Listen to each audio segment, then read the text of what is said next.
garden buddies, Jeremy here. It's mid-May 2022 and I'm checking another update on this, what has been essentially a no-dig, all organic, no-chem garden bed for, I guess this is year 3. You can look back at some of my other videos for what this looks like at the end of winter, at the end of a harvest season, or even several years back what it looks like with tons of tomatoes and tomatillos and peppers growing in it, cucamelons. But this is sort of the beginning of the warm season, so I'm going to show you some of the cool stuff down here. These are dewberries. They look a lot like blackberries. Let's see. See that stuff? They're going to turn much darker as they ripen. I might be able to find a ripe one. At least we can see what a gorgeous color that is as they begin to ripen, and they're super good for you, like most berries. But the real thing I wanted to tell you about is these vines. So if you see vines like this, I don't know what might be native to your area, but here it's dewberries. I thought they were blackberries as I was growing up. But, oh, excuse me, tripped. I like these guys. So the way I cultivate them is by allowing them to grow across the rocky border of my garden here. And if I do that, it will deter my cats, it will deter my dog buddies who live around the neighborhood from wanting to actually enter or root around in the garden. They'll come up next to it, but they're deterred from entering because these things are covered in thorns. It also makes a nice protective area for little things like toads and lizards. Even down there's a little European paper wasp. And they're not aggressive. These little guys are quite docile. Uh-oh, lost focus. Oh, he stung me. Just kidding. Other stuff that's in here, really cool. So this is just kind of a wild type garden. It's always got cover crops. It's always got native stuff and things that I allow to live in here. Here's something really cool. It's a rose of Sharon. It doesn't really need to be there because as it grows, it will shade this part of my garden. If it were on the north end of the garden, no big deal. It's on the southwest corner. So I'll be digging this up and moving it. But I get nice little volunteers coming up that I can dig up. And I dig stuff up out of here all seasons. Flowers here. I don't know if that's horseweed or what, but I'm just going to let it go for a while because the pollinators dig it. It's a native plant, and why not, right? It was growing up between rows, off season. Cool, fine. As spring progressed and things really started banging, the irises and things started doing really well, I came out and planted, but I planted a little bit too early. So my first round of peppers and tomatoes did not do well. This is round 2, so I'll give you a view of what I have actually planted. There are rows of beets, carrots. Carrots are down on that end.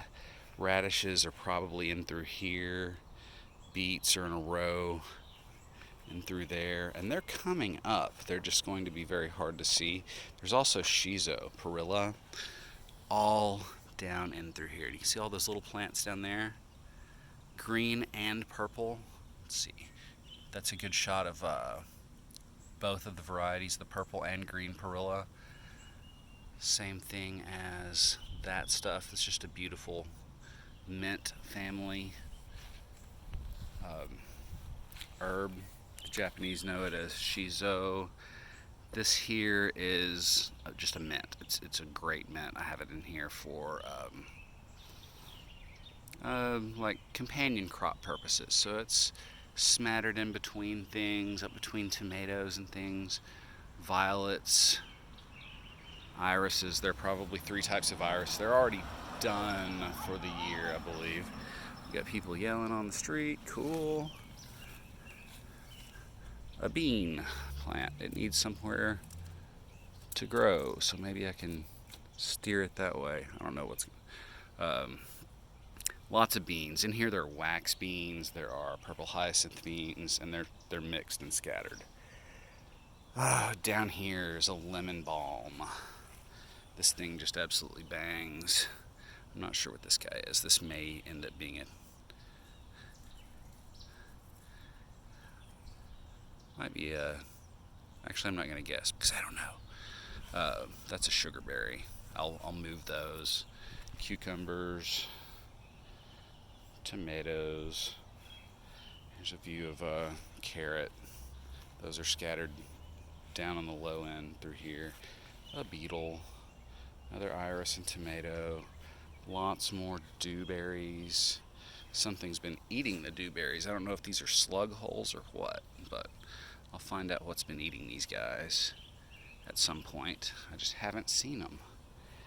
But check this out. These white flowers are where the dewberries form. This one's coming out from outside the garden, but I guess that's okay. There are a few others that are. I might dig them up and move them. But the white flowers turn into dewberries. The dewberries turn into food. But they don't show up on the first year. So you have to let these vines grow out, do their thing for a year, and then on season 2, you'll start to see these flowers. All of these flowers should end up becoming dewberries. All of those will become dewberries. Those aren't weeds. That's my snacks. We just hadn't got them yet. I'll probably share my snacks with some of the birds, but we'll see what happens. That one's also growing from a little bit outside the garden, but I'll let it stay.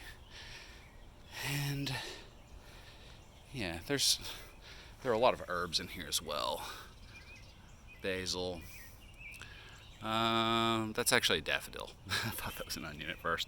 But there is a row of garlic planted down through there. They don't go as far as the dewberries. I don't want them kind of messing with those flavors. But that stuff that looks like tall grasses, yeah, I think that's a row of garlic. I've also got a row of onions. Maybe I was wrong. Maybe the onions were the other ones and this is the garlic. But this is some pretty cool stuff. Lots of beans. I mentioned that there are several types of beans down in here. Those are the leaves and foliage from the beans. They begin to come up here, and there are a couple that have already. Where are they? There's some. It might be in the far corner. Let me back up. It's still pretty early in the season, but these are already putting out flowers and fruit. I think these may be wax beans. I'll have to check. But yeah, they're already doing their thing for the year. And I'm happy about that.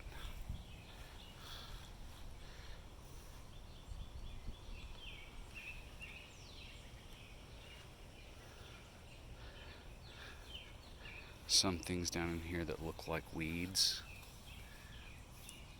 Plantain, plantago.